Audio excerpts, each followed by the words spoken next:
to my channel. Thank you so much for tuning in. I really need to start like being more consistent with my intro. My name is Ellie, okay? My name is Ellie and I am a PhD student at Duke University, and I specialize in African literature, men and masculinity, and visual culture. And I just wanted to hop on to film something, kind of for the back to school season. And that is a few reading tips and how to read at a PhD level. Now, I know in American universities, the first 2 years, you have to kind of do like a general education course where you have to take courses in different departments. And so regardless of what you're going to go on to do, you might come in contact with like literary or humanities courses.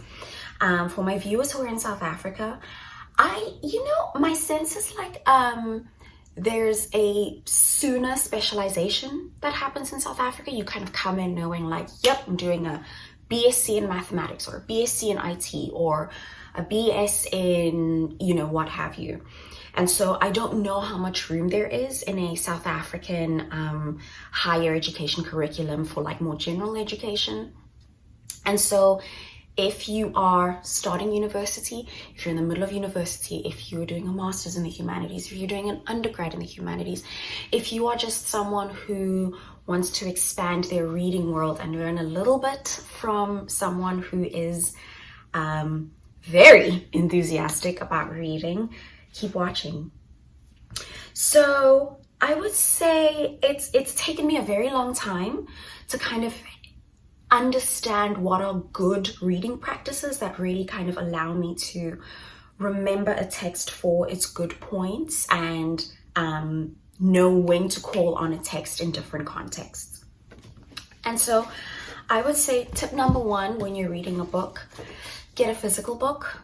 At least I move through the pages much quicker when I have a physical book.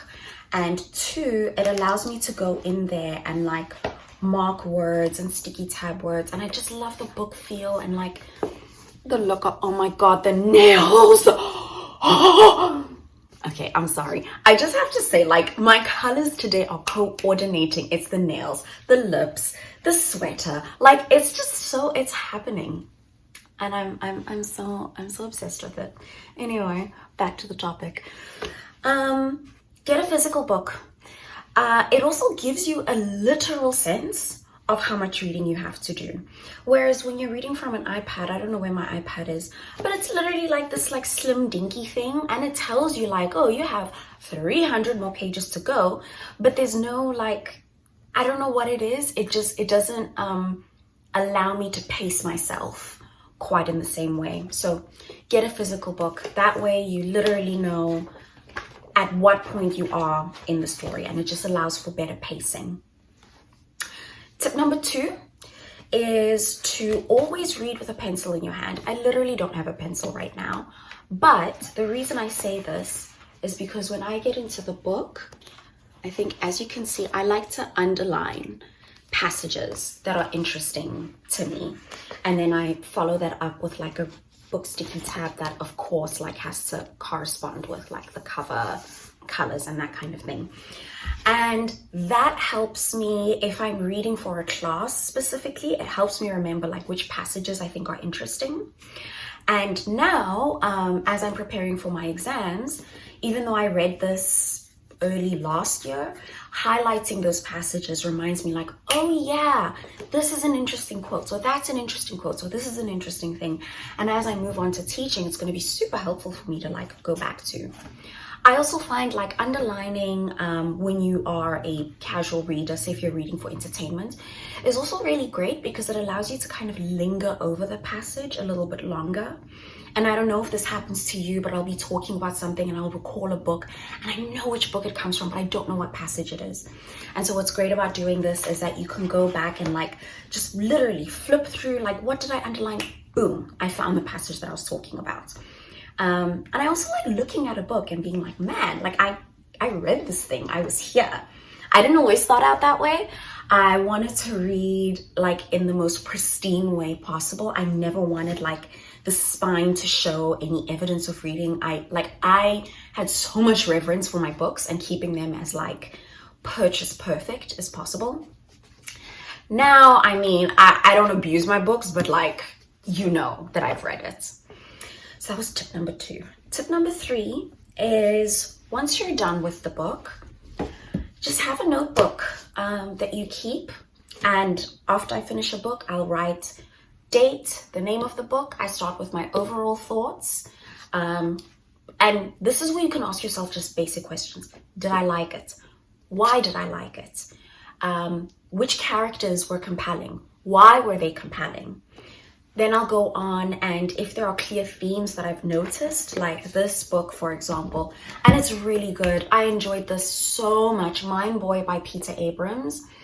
Right, and this, like the theme of this book is like a political coming of age. Then I go in there and say, okay, I know what a coming of age is. Explain what a coming of age is to yourself. And then ask yourself, well, what is a political coming of age? What does it mean to like awaken to the political reality of your life and your circumstance? So just to summarize, tip 1, buy a physical book. Tip 2, read with a pencil. Tip 3, underline. Does that correspond with the math? I don't know how many tips I've given you, but I'm not a math person. So the math kids, can you comment down below and help a girl out, because numbers are clearly not my specialty.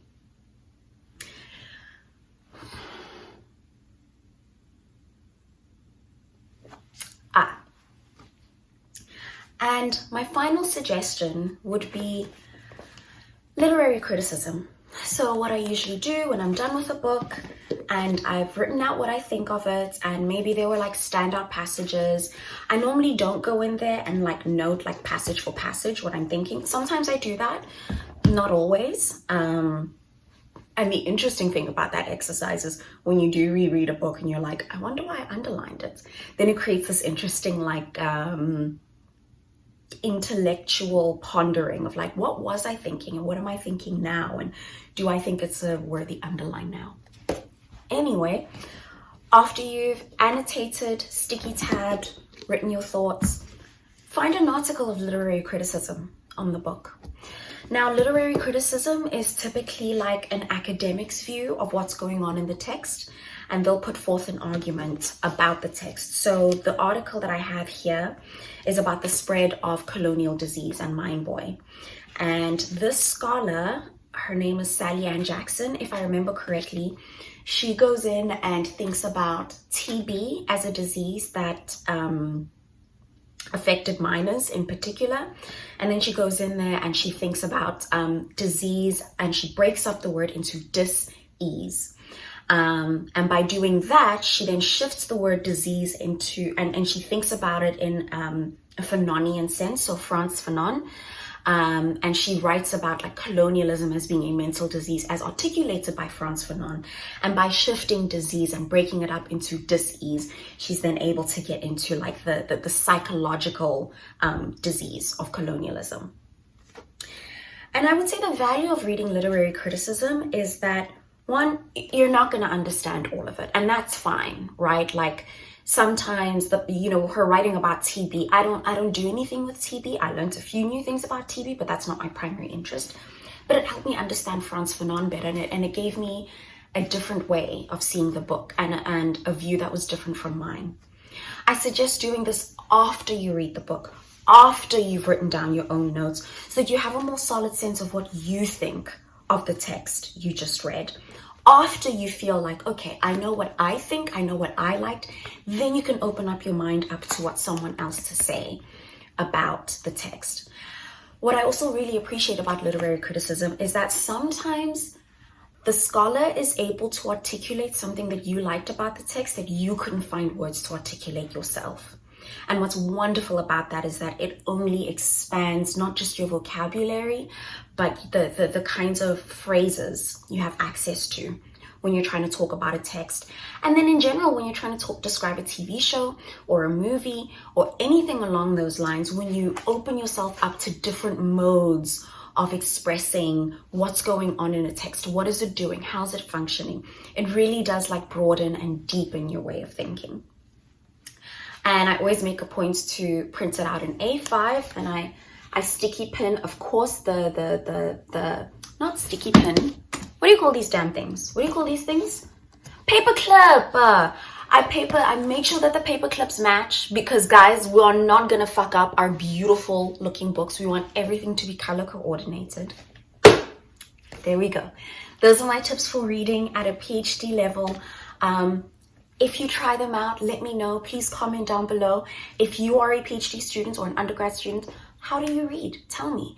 If you are someone who's working in industry, how do you read? How do you keep track of your thoughts and your notes? Comment down below and let me know. Thank you so much for watching. Please like, comment, subscribe, share if you must, if this was helpful to you in any way. And I just want to say to my 4 subscribers, thank you so much. I'm so grateful. Bye.